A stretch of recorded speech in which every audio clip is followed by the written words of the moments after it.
guess they're having a good time. I don't know. I heard from them Monday night. Monday's, Hannah sent me a couple pictures and, yeah, they're having a good time. When they supposed to be home? They'll be back next Wednesday. Next They get Wednesday? home next Wednesday, sometime during the day, I think, Okay. so. Hopefully, he's gonna be back to teach.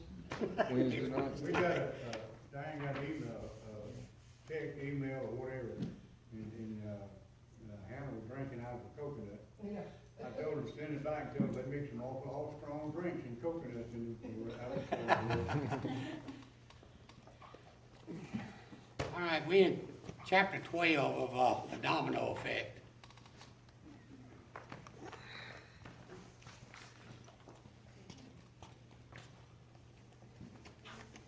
And I start with discussion questions on page 114 of it, and I think it'd be easier and better to kind of go backwards about it.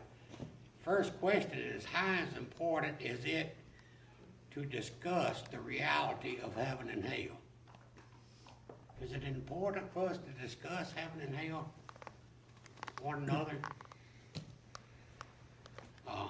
Back on page 107, at the beginning, this young mother has had a dying request. She was dying, and she told her husband, keep eternity before the children. We as parents, sometimes I think we focus on our children's health, their education, their success in life, their happiness, but do we impress upon them the importance of eternity? But we're gonna, one of these days it's gonna be a point to where it's gonna be one or the other when we have eternity. Either eternity in heaven or eternity in hell. So do we discuss how important it is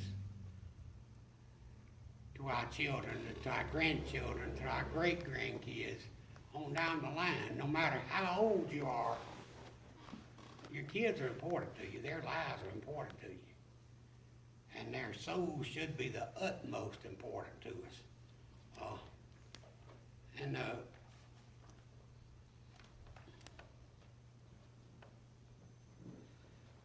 Let's see, 2 Corinthians 4:18, the things that are seen are temporary, but the things which are not seen are eternal. And we as humans have a tendency to focus all of our efforts on the things that we can see, we can taste, we can do, we can see progress in. But our goal should be seeking eternity for our kids, for ourselves also.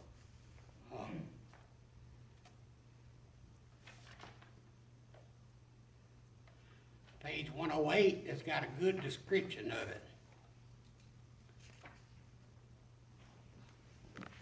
Amazing grace is when we've been there 10,000 years, we've no less days to sing God's praise. So when we've been there 10,000 years, it's only begun. And he's got a couple of things here in the middle of the paragraph. The first one involves a massive cargo ship filled with little green English peas, I guess you would say. Every time the ship circumnavigates the globe, it would throw out one pea. Then you sail around the world and again, each time you get around, throw out one pea. How many times you gonna go around the world before you enter that ship? And that's just the beginning of eternity. The next one he had here is a ant walking around the equator. Ant walking around the equator in the very same spot creates a little path.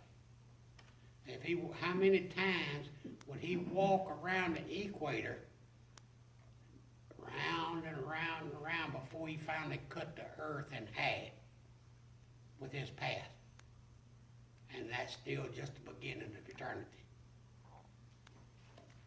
So our mind just cannot imagine what eternity's gonna be like or what eternity is.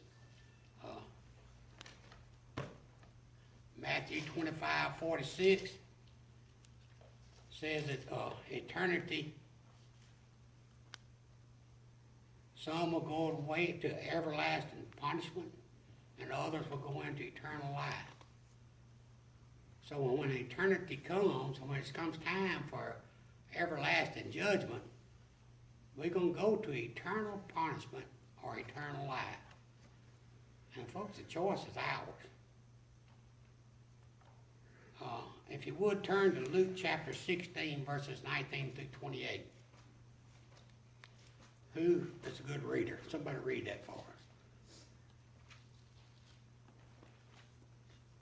Luke 16, 19 through 28. Jesus said there was a rich man who always dressed in the finest clothes and lived in luxury every day. And a very poor man named Lazarus, whose body was covered with sores, was laid at the rich man's gate. He wanted to eat only the small pieces of food that fell from the rich man's table. Then the dogs would come and lick the sores. After Lazarus died, the angels carried him to the arms of Abraham. The rich man died too and was buried. In the place of the dead, he was in much pain. The rich man saw Abraham far away with Lazarus at his side. He called, "Father Abraham, have mercy on me. Send Lazarus to dip his finger in water and cool my tongue, because I am suffering in this fire." But Abraham said, "Child, remember, when you were alive, you had the good things in life, but bad things happened to Lazarus. Now he is comforted here, and you are suffering. Besides, there is a big pit between you and us that no one can cross over to you, and no one can leave there and come here." The rich man said, "Father, then please send Lazarus to my father's house. I have 5 brothers, and Lazarus could warn them, so that they will not come to this place of pain." How far? 28. That's it. That's it. So we get a description there of heaven and hell, don't we? What are some of the ways he described hell in these passages here? Torment, flame. Torment and punishment. Punishment, I say punishment. Tormented in flame. Can we imagine that? Can anybody imagine what it's like to be tormented in flame? And he said it was a great chasm between them, and there's no escape. So you just constantly tormented. And he said that, "Please dip your finger in water and just tip it to my tongue." Now, how miserable can somebody be? And they're going to be that way for eternity. That needs kind of weigh on our mind. Well, there's a prevailing philosophy in the world that, well, gee, I believe I'd rather go to hell than to heaven because that's where all my friends are going to be. Yeah, they do. I mean, it's a joke. And that becomes a joke to people. I don't want to go to heaven because there ain't going to be no fun up there. What Brother Ron just said made me think, we watch the Pirates of the Caribbean movies a whole lot, right? And Jack the pirate, which is essentially a good guy for a pirate, right? He's the hero. He's the hero. There's a part where he's talking to the, not like a preacher or something, right? That's been captured by the pirates anyway. And he says that he wants to make a deal where he can go where all the goodies go, right? And so when you think about it that way, he didn't want to do anything though, unless his death was imminent. And so I was thinking about that and thinking about eternity. And people have a lighthearted thought process about not only hell, but heaven. And I wonder even in the church how far separated we are from how long eternity is going to be, right? And sure enough, people that have no clue about it, I mean, I'm thinking about folks that I work with, they do what they want to do. The last thought in their mind is eternity. And whether good or bad, it's the last thought in their mind. And so I wonder eternity may be a good place to start, just reminding folks how long it's gonna be. Yeah, and we can't explain, you can't No, get people to understand how long eternity's gonna be. We can't, I think as human beings, we can't imagine something that has no beginning and no end. and no end, yeah. It's just, we just can't comprehend it. The story you told, Jordan, I had an uncle, and one of the most likable persons I think I ever seen in my life, and he one day just told me, he said, I've been thinking, and I didn't know him to be religious, but he said, I've been thinking about eternity. And he kind of used an example. He said, a rock as big as the earth. He said, every 10,000 years, an eagle lands on the rock and swipes with, its claw there and swipes a few grains off. And he said, every 10,000 years it comes back. And he said, that would be like eternity. Now, I got to tell you, I didn't know anything about the Bible. I'd never read the Bible then. But I know the meaning of eternity. And I said, well, there's only one problem. I said, eventually, with your theory, it would go away. But just like you said, I told him, I said, you're no closer to the end than you were at the beginning, even though that's a huge number that we couldn't write. It's still. And anyway, he said, well, he told me, and it's the first time I heard it, he said, oh, I'm going to heaven. And he told me, he said, I got baptized. And I said, well, where'd you get baptized? He said, well, I went down to this church, and he said, they told me that if I say this prayer and I'm saved, and then I get baptized. He said, and I went ahead and got baptized a few days later. And he said, they told me I couldn't be lost. So he said, I never went back to church. He said, because I'm going to heaven. They told me I couldn't be lost. I said, well, you might want to look into that further. But he died telling me that oh yeah, I got baptized. I'm okay. So anyway, just. Well, why do you think we never, and it's not taught on, but why does people not talk about hell? Why do we not discuss hell? I think we're just getting removed from it more and more. Because nobody's going there. Yeah, That's where a lot of the world thinks, sure enough. It's not, God, our God's a loving God. He ain't gonna send nobody to a place that, like y'all talking about there, eternal punishment where fire and brimstone.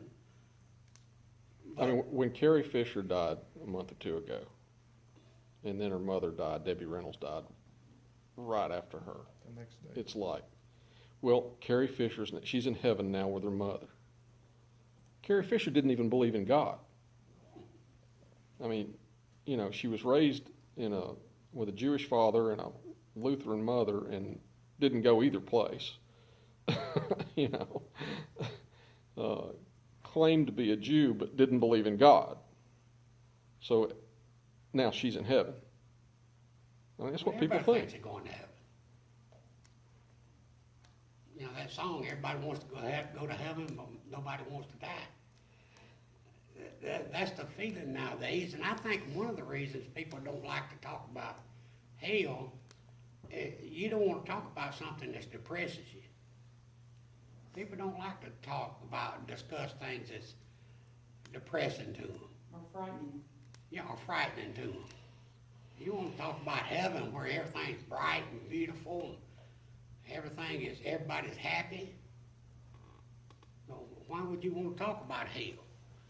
But I mean, Why does the Bible say fear God? You go to a denominational funeral, and there's 4 denominational preachers there, jumping up and down, talking about how this guy that never darkened the church doors is now in heaven. Because you can't be lost. Well, they're trying to make the family feel better. You couldn't go in there and say, that guy's burning. Throw you out. But I'll tell you though, really, I don't talk about it as much as I should, and you're right. I mean, I've thought about that a lot, but I don't talk to Jason enough about that. And I know I don't. And hell is described as one place, I believe, outer darkness. Am I wrong on that? Yeah, it's outer darkness. It's called several different things. And you try to explain things to people. Well, a lot of people never seen darkness, and what I mean is I thought I had until I went into a coal mine. Merrimack Caverns, darkness. And when the light goes out, where there is no light, you can't really see You your can hand. see your hand right there in front of your face. That's scary. That is scary. You're scared And to it move. is uncomfortable. So you don't wanna probably tell your little children, but you probably wanna share that as they get a little older, that's a scary thing, but.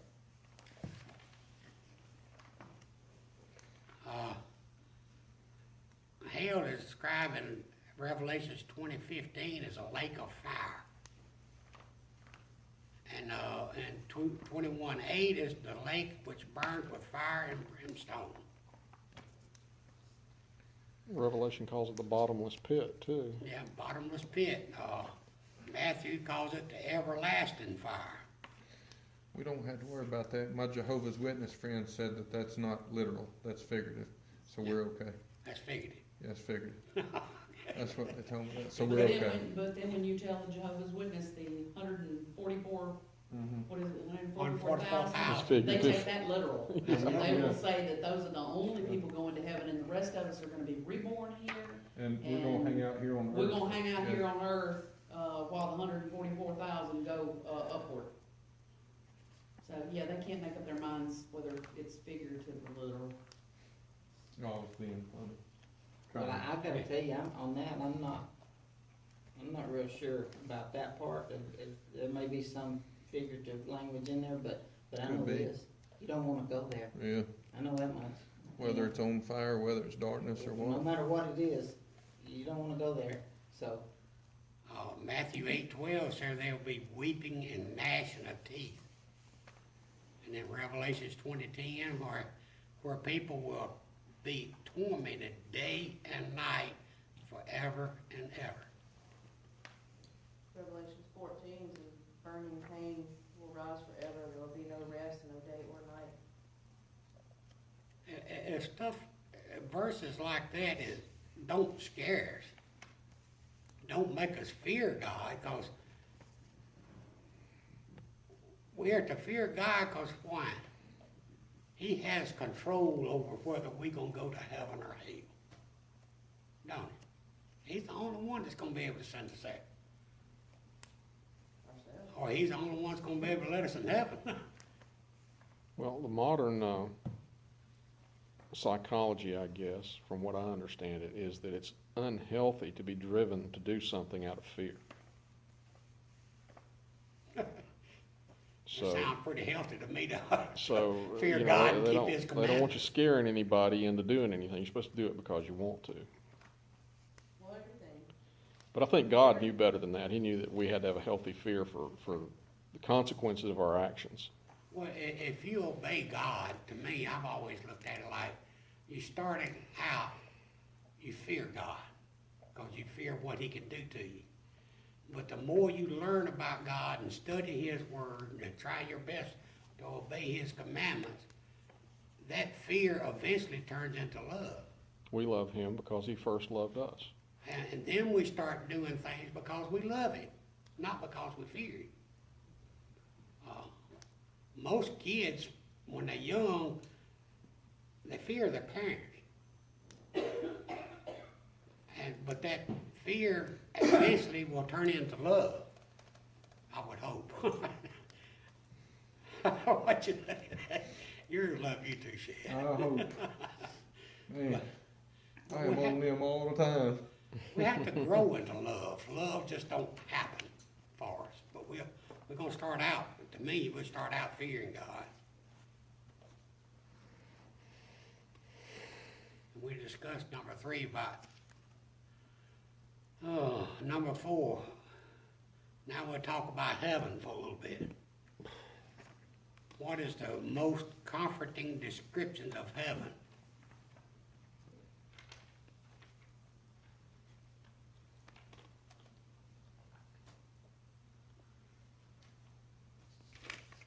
I'll find it in a minute. Revelation 21.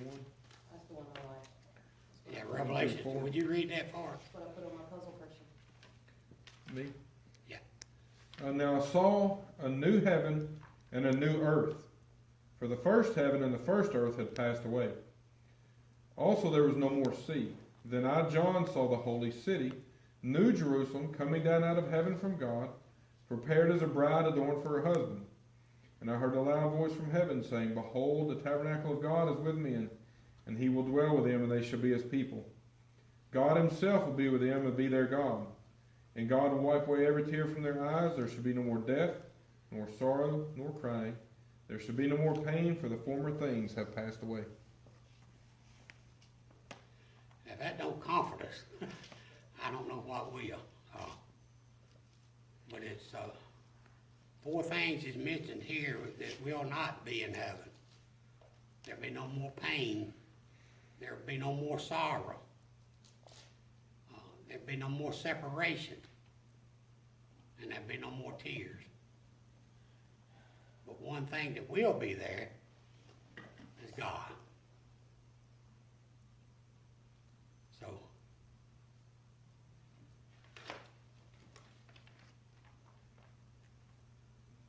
Well, that book is totally figurative there, if you ask. I mean, there's lots of stuff there, and I don't know, I've kind of always thought that that the people who knew the language of what those things meant would understand that, whereas probably the Romans wouldn't have known that, and it was a way they could tell their story. But I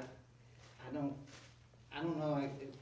I think it's probably not all encompassing. I mean, you know what I'm saying? It's like, I don't know that we could describe it. Made me think about, and I may be totally off on this, but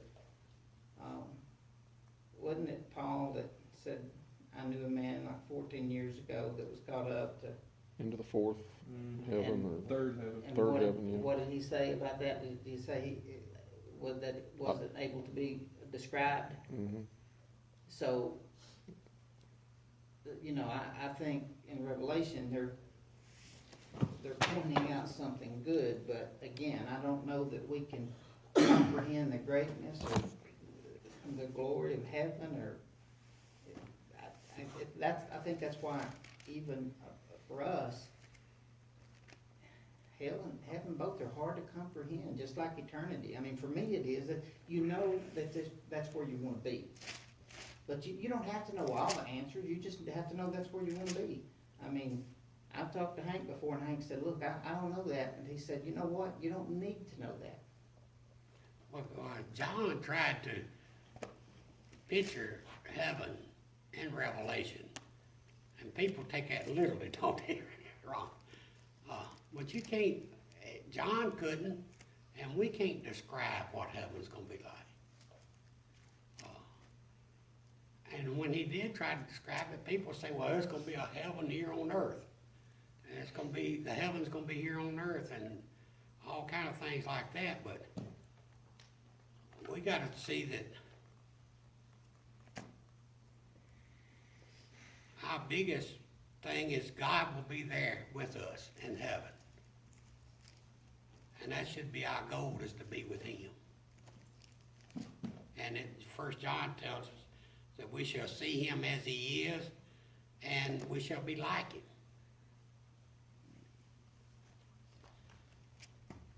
And we're going to be with him forever. He says here on page 113, it says, more than 20 years ago in Salt Lake Valley Church of Christ hired me to serve as a summer youth intern. I arrived in Utah just as school was letting out for the summer. Because I was there to work with young people and their families, it seemed appropriate for me to attend the graduation ceremonies taking place around that time. One of those events, the valedictorian of the class made this statement: most people fail because they give up what they want the most for what they want in the moment. And you stop and think about that, that says a lot right there. People will, and we have to be careful ourselves, because we'll give up, if we're not very, very careful, we'll give up heaven for something in the moment. Something that entices us to sin and separate ourselves from God. So, that is a very telling statement right there to me. I can't believe a high school student come up with that, but man, that is good.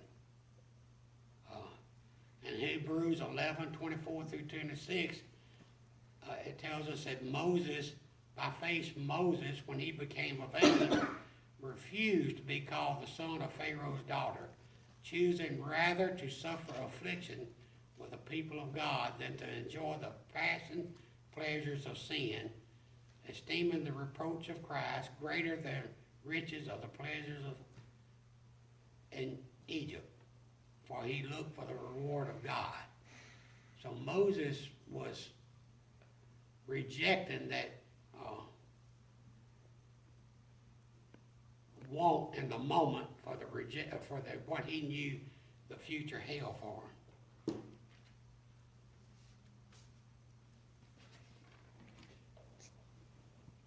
Brother George, I got a question about Revelation 21 here. It's under heaven a place of joy, right? And we've already discussed that in the first 4 verses, he's given and this may be better suited for a different time. It may be a little bit too deep to get into now, but I just thought I'd ask the question. Revelation. I thought I'd ask the question. He is referencing heaven here, right? I guess Tim Lewis. Well, he is, yeah. And so I got a question about that. Verse 2, and I, John, saw the holy city, New Jerusalem, coming down from God out of heaven, right? Mm-hmm.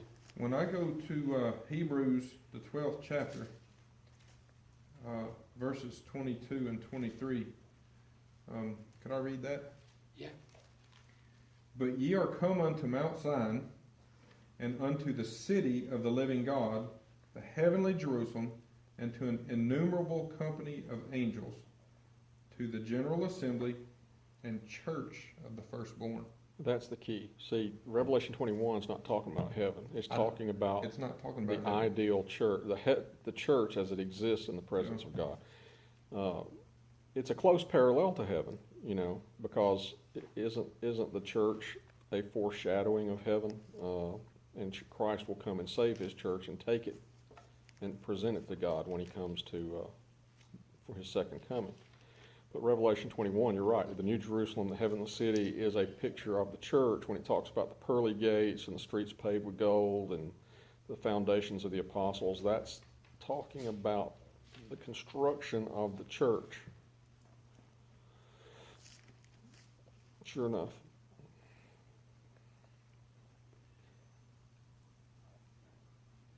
But it's difficult. How's Most that for people throwing a wrench in Mr. Lewis' book? Most people think it's talking about heaven there, and it's really not a complete picture of heaven. It is a partial picture. It is the church as it exists in its perfect state, in its ideal state. I mean, according to verse 23 in Hebrews 12, that's the case. Because in 22 it's called Mount Zion, the city of the living God, the heavenly Jerusalem, an innumerable company of angels. Then verse 23, the general assembly and church of the firstborn. Yeah, it can't be heaven because it says it's coming down out of heaven from God in Revelation. So I wonder if Mr. Lewis' intentions were good. Well, he's looking for a way to describe heaven, and quite frankly, that description in Revelation 21 is pretty close.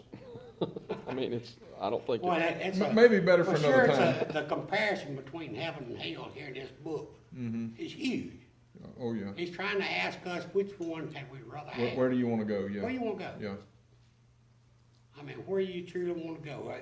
And that's just like that young man said there, do we want to give up what we want the most, which is heaven? But and the thing about it is, if you want to go to heaven, where will you be tonight?